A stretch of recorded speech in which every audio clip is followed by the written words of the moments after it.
관우량수경. 서분. 이와 같이 나는 들었다.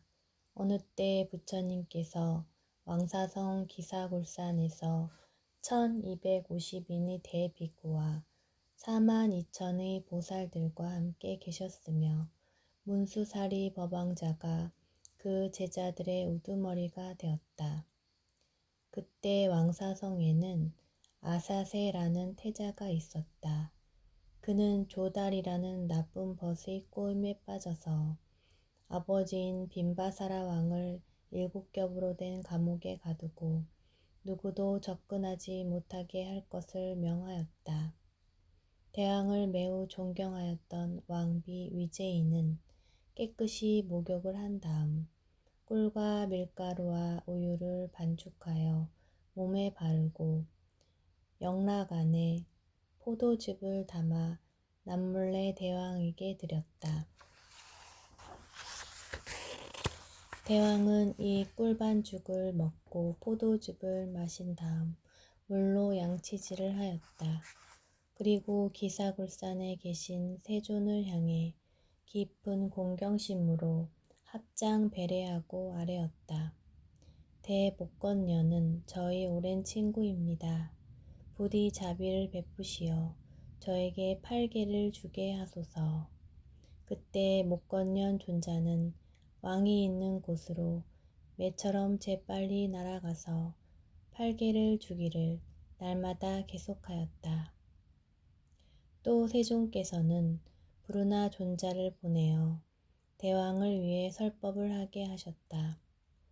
이렇게 21일이 지났으나 꿀반죽을 먹고 설법을 들은 까닭에 왕의 얼굴에는 화색이 돌고 기쁨이 가득하였다. 그때 아사세가 감옥을 지키는 옥지기에게 물었다. 부왕은 아직도 살아있느냐? 대왕이시여, 어머니인 왕대비께서 몸에 꿀로 반죽한 밀가루를 바르고 영락구슬 안에 포도즙을 담아와서 부왕께 올립니다. 또 사모님 목건령과 부르나가 공중으로 날아와서 설법을 하니 막을 수가 없습니다.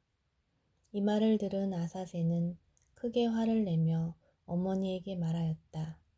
역적과 어울린 어머니 또한 역적이다. 또 그 사문들이 남을 홀리는 주술을 써서 못된 왕을 죽지 않게 만들었다. 그리고는 예리한 칼을 뽑아 어머니를 죽이려 하였다. 그때 총명하고 지혜 많은 월강이라는 신하가 명의인 기바와 함께 왕에게 절을 하고 아뢰었다.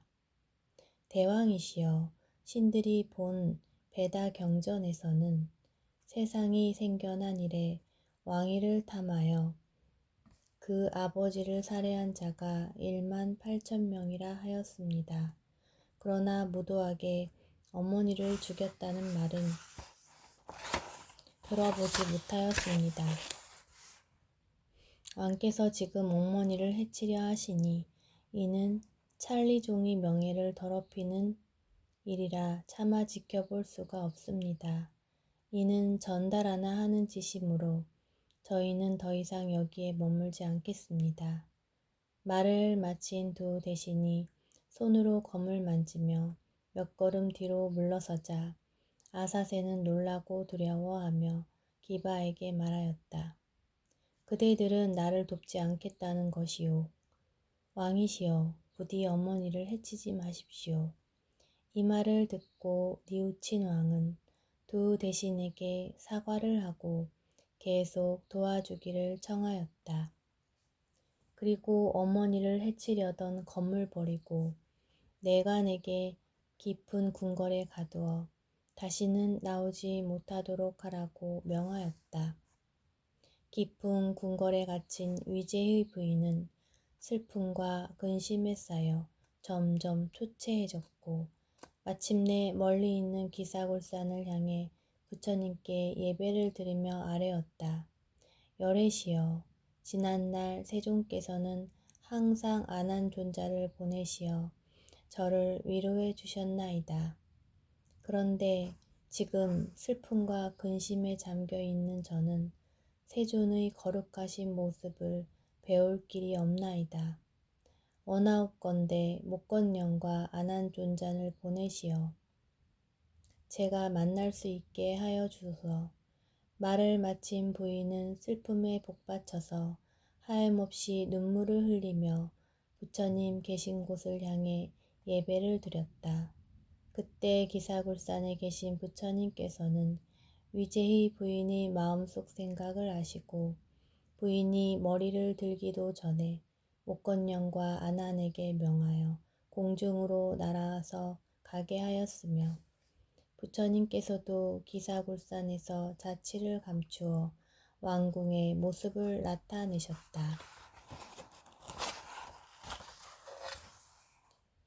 위제의 부인이 예배를 마치고 머리를 들자 자금색을 띤 석가모니불께서 온갖 보배로 꾸민 연꽃 위에 앉아 계셨다. 그리고 부처님의 왼쪽에는 목건년이 오른쪽에는 안한이 있었으며 제석천과 범천과 호세천이 허공에서 하늘꽃을 비 내리듯이 뿌려 부처님께 공양하고 있었다. 부처님을 배운 위제의 부인은 보배로 엮은 목걸이를 끊어버리고 땅바닥에 온몸을 던져 울면서 아뢰었다. 세존이시여, 제가 전생에 무슨 죄를 지었기에 이토록 악한 아들을 낳았나이까? 또 세존께서는 무슨 인연으로 제바달다와 친척이 되었나이까? 원하옵건대 세존이시여, 저를 위해 근심과 괴로움이 없는 곳에 대해 자세히 설하여 주시옵소서. 저는 그곳에 태어나고자 하옵니다. 이 연부제와 같이 탁하고 악한 세상에서는 살고 싶지 않나이다. 이 탁하고 악한 세상에는 지옥과 악의와 축생이 가득하고 착하지 못한 무리들이 매우 많습니다. 원하옵건대 미래에는 나쁜 소리를 듣지 않고 나쁜 사람을 보지 않게 하여 주옵소서. 저는 지금 오체투지에 절을 하면서 참회하고 발언하옵니다. 태양과 같은 부처님이시여, 저에게 청정한 업으로 이루어진 세계를 보여주옵소서. 그때 부처님께서 미간으로부터 금세 광명을 발하시니 그 광명이 시방의 한량없는 세계를 두루 비추고 돌아와 부처님의 정수리에 이르러서는 수미산과 같은 금대로 변하였다. 동시에 시방세계 부처님들의 청정하고 훌륭한 국토가 그 금대 가운데 모두 나타났다. 어떤 국토는 칠보로 이루어졌고 어떤 국토는 연꽃으로만 이루어졌으며 어떤 국토는 자재천궁과 같았고 어떤 국토는 수정거울과 같았다. 이와 같이 시방세계의 한량없는 불국토들을 분명하게 나타내어 위제희로 하여금 볼 수 있게 하셨다. 그때 위제희 부인이 부처님께 아뢰었다. 세존이시여, 이 불국토들이 모두 청정하고 광명이 가득하지만 저는 아미타불이 계신 극락세계에 태어나고자 하옵니다. 원하옵건대 세존이시여, 저에게 사유하는 법과 바른 수행법을 가르쳐 주옵소서. 이에 부처님께서 미소를 짓자 오색의 광명이 부처님의 입에서 나왔고 그 하나하나의 광명이 빈바사라 왕의 정수리에 비추었다. 대왕은 비록 옥중에 갇혀 있었으나 마음의 눈이 열려 멀리 계신 부처님을 아무런 장애 없이 배울 수 있었으며 곧바로 부처님께 예배한 왕은 마음이 자연스럽게 증진되어 아나함과를 이루었다. 그때 부처님께서 위제희에게 이르셨다. 그대는 아느냐? 아미타불은 이곳에서 멀지 않은 곳에 계신다는 것을. 그대는 마땅히 생각을 집중하여 청정한 업으로 이루어진 저 극락을 자세히 관찰할지어다. 내 지금 그대를 위해 여러 가지 비유를 들어 널리 설하리라. 또한 미래의 모든 범부로 하여금 청정한 업을 닦아서 서방 극락세계에 태어날 수 있도록 하리라. 저 세계에 태어나고자 하는 이는 마땅히 세 가지 복을 닦아야 하느니라. 첫째는 부모를 효성스럽게 봉양하고 스승과 어른을 받들어 모시며 자비로운 마음으로 살생하지 않는 등의 십선업을 닦을지어다. 둘째는 삼보에 귀의하여 받들어 모시고 계율을 잘 지키고 위의를 범하지 말지어다. 셋째는 보리심을 바라고 인과의 도리를 깊이 믿으며 대승경전을 독송하고 다른 이들에게도 독송을 권할지어다. 이 세 가지를 정업이라 이름하노라. 부처님께서 위제이에게 이르셨다. 그대는 아느냐? 이 세 종류의 업이 과거, 미래, 현재, 삼세 재불의 정업이요. 정인이라. 정인이라는 것을. 부처님께서 아난과 위제이에게 이르셨다. 자세히 듣고 깊이 생각하여라. 열애는 지금 미래 세상의 일체 중생 중에 번뇌의 적으로부터 해를 입는 이들을 위해 청정업을 설하고자 하나니 착간 위제이여 이 일에 대해 잘 질문하였도다. 아나나 너는 마땅히 잘 듣고 기억하여 많은 중생들을 위해 부처의 말을 널리 베풀도록 하여라. 열애가 지금 위제이와 미래 세상의 일체 중생을 위해 서방 극락세계를 관하는 법을 가르쳐 주리니 부처의 힘으로 인해 저 청정한 세계를 보는 것이 맑은 거울로 스스로의 얼굴을 비추어 보는 것과 같게 하리라. 저 세계 속의 지극히 훌륭하고 즐거운 것들을 보게 되면 마음이 환희로워지기 때문에 문득 무생법인을 얻게 되느니라. 부처님께서 다시 위제이에게 이르셨다. 범부인 그대는 마음이 여리고 열등하며 천한통을 얻지 못하여 멀리 볼 수가 없다. 그러므로 부처님들의 신이한 방편으로 멀리 볼 수 있도록 하겠노라. 위제이가 부처님께 아뢰었다. 세존이시여, 저는 지금 부처님의 힘으로 인해 저 극락세계를 볼 수 있게 되었나이다. 그러나 부처님께서 열반에 드신 후의 중생들은 혼탁 속에서 악을 행하고 선을 닦지 않아 5가지 괴로움에 쫓기게 될 것이옵니다. 그들은 어떻게 하여야 아미타불의 극락세계를 볼 수 있나이까?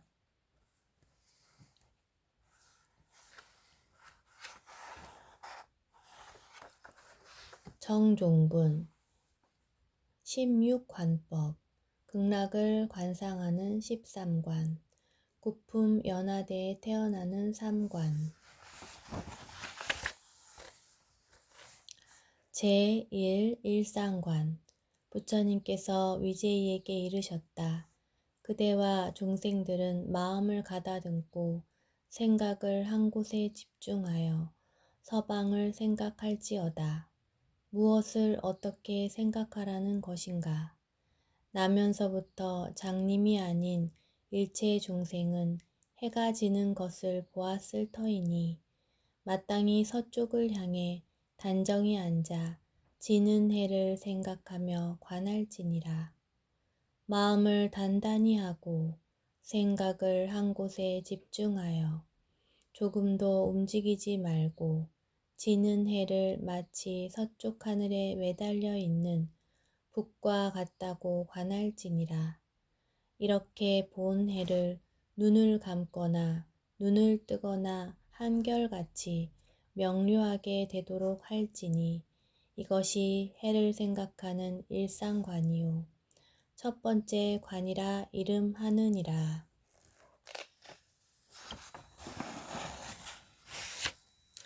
제2 수상관, 제3 지상관. 부처님께서 아난과 위제이에게 이르셨다. 첫 번째 관을 이룬 다음에는 물을 생각할지니 서방 전체가 큰 물이라고 생각하여라. 그리고 그 물이 맑고 깨끗하다는 생각을 명료하게 하여 흩어지지 않도록 하여라. 물을 이렇게 관찰하였다면 다음으로 얼음을 생각해야 하며 투명하게 비치는 얼음을 관하고 나면 유리를 생각할지니라. 그 다음에는 극락의 땅이 유리로 이루어져서 안팎이 모두 투명하게 비치고 그 밑에는 칠보로 장식한 금강의 금당이 유리로 된 땅을 바치고 있음을 관할지니라. 이 금당은 팔면과 팔각을 갖추고 있는데 그 하나하나의 면은 온갖 보배들로 장식되어 있으며 그 보배들에서는 1000가지 광명이 나오고 그 광명은 84,000가지 색으로 유리 땅을 비추나니 마치 억천개의 태양이 비추는 것과 같아서 눈이 부시어 다 볼 수가 없느니라. 유리로 된 땅 위에는 황금의 줄이 종횡으로 뚫려져 있고 칠보로 경계선을 분명하게 나타내고 있느니라.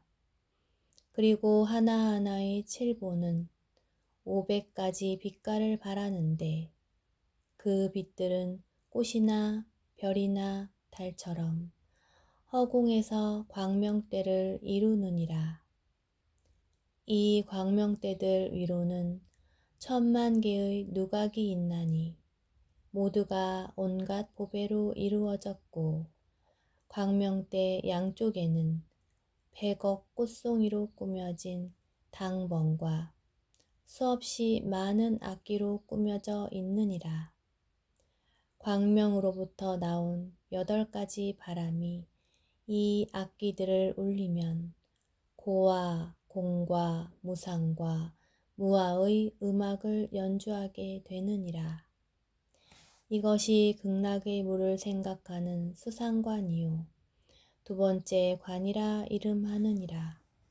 이러한 관상을 할 때는 한 단계 한 단계를 분명하게 하여 눈을 감거나 뜨거나 흩어지지 않게 해야 하나니 먹을 때를 제외하고는 항상 이를 생각해야 하느니라. 이와 같이 관상을 하면 극락의 땅을 대강 보았다고 할 것이요. 삼매를 얻으면 저 극락세계의 땅을 분명하게 볼 수 있게 되나니 이에 대해서는 다 갖추어 말할 수가 없도다. 이것이 극락의 땅을 생각하는 지상관이요. 세 번째 관이라 이름하느니라. 부처님께서 아난에게 이르시었다. 너는 내 말을 잘 간직하였다가 미래 세상에서 괴로움을 벗어나고자 하는 이들에게 이 지상관을 설하여 주어라. 이 지상관을 닦는 사람은 80억 겁의 생사죄를 멸하여 몸을 버린 다음에는 반드시 청정국토에 태어나나니 결코 의심을 품지 말라. 이렇게 관하는 것을 정관이라 하고 이와 달리 생각하면 사땡관이라 이름하노라. 제4 보수관. 부처님께서 아난과 위제이에게 이르셨다. 지상관을 이루고 나면 극락의 보배나무를 관할지니라. 보배나무를 관할 때는 나무들이 7겹으로 줄지어 서 있다고 생각하여라. 그리고 하나하나의 나무 높이는 8,000유순으로 모든 봅의 나무들은 칠보로 된 꽃과 잎을 갖추고 있으며 하나하나의 꽃과 잎은 기이한 보석의 색을 발하고 있느니라. 칠보 중 유리에서는 황금빛이 나오고 수정에서는 붉은빛이 나오고 만호에서는 자거의 빛이 나오고 자거에서는 푸른 진주의 빛이 나오며 산호, 호박 등의 모든 보배에서도 갖가지 보석의 색을 발하느니라.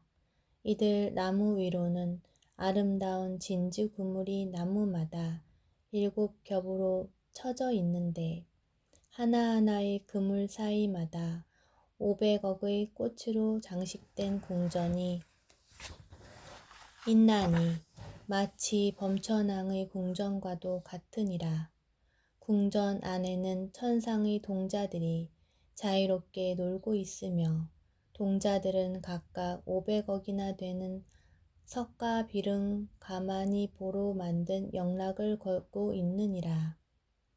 이 마니보의 광명은 100유순이나 비추는데 마치 100억 개의 달과 해를 합한 것과 같아서 그 훌륭함은 말로 표현할 수 없을 정도이며 그 보배들이 서로 어우러져서 모든 색 중에 가장 훌륭한 색을 발하느니라. 이 보배 나무들은 모두가 줄을 지어 나란히 서 있고 잎과 잎은 서로 이어져 있으며 잎들 사이에는 갖가지 아름다운 꽃이 피어 있고 꽃 위에는 칠보로 된 열매가 열려 있느니라. 하나하나의 나뭇잎은 가로 세로가 25유순이며 그 잎에는 1000가지 빛깔에 100가지 무늬가 있어 천상의 영락과도 같으니라. 아름다운 꽃들은 연부 당금의 금빛을 띠면서 불붙은 바퀴처럼 잎들 사이를 돌고 있으며 나무에 달린 열매들은 무엇이든지 원하는 대로 나오게 하는 제석전의 병과 같으니라. 그리고 나무에서 나오는 대광명은 당번과 보배로 변화하는데 이 보배일산 속에 삼천대천 세계의 모든 부처님들께서 하시는 일들이 비치어 나타나며 시방의 불국토 또한 그 가운데 나타나느니라. 이와 같이 하나의 보배나무를 관한 다음 다시 다른 보배나무들의 줄기, 가지, 잎, 꽃, 열매들을 차례로 하나하나 분명하게 관할지니라. 이것이 극락의 나무를 생각하는 수상관이요 네 번째 관이라 이름하느니라. 제5지관 부처님께서 아난과 위제이에게 이르셨다. 보배나무를 생각하는 관이 이루어지고 나면 연못의 물을 생각할지니 그 물을 다음과 같이 관할지니라. 극락세계에는 팔공덕수가 있나니 칠보로 이루어진 연못에 있는 부드럽고 유연한 보배로운 물들은 여의주왕으로부터 흘러나오느니라. 그 물은 14갈래로 나뉘어 흐르는데 각각의 갈래는 칠보색을 띤 황금이 개울을 이루고 개울의 바닥은 여러 가지 색의 금강석 모래가 깔려 있으며 하나의 개울마다 60억 송이의 칠보로 된 연꽃이 둥글고 탐스럽게 피어 있는데 연꽃 하나하나의 지름은 12유순이나 되느니라. 또 여의주왕에서 흘러나온 마니수는 연꽃들 사이를 흐르다가 보배나무를 오르내리는데 오르내릴 때 내는 아름다운 소리는 고, 공, 무상, 무아와 육바라밀 등의 법문을 설하고 모든 부처님의 훌륭한 상호들을 찬탄하느니라. 또 여의주왕에서는 금빛의 미묘한 광명이 솟아 나오느니라. 그 광명은 100가지 보배로운 빛깔의 새로 변화하여 평화롭고 그윽하게 노래를 불러서 부처님을 생각하고 법을 생각하고 승가를 생각하는 공덕을 늘 찬탄하느니라. 이것이 극락의 팔공덕수를 생각하는 지관이요 다섯 번째 관이라 이름하느니라.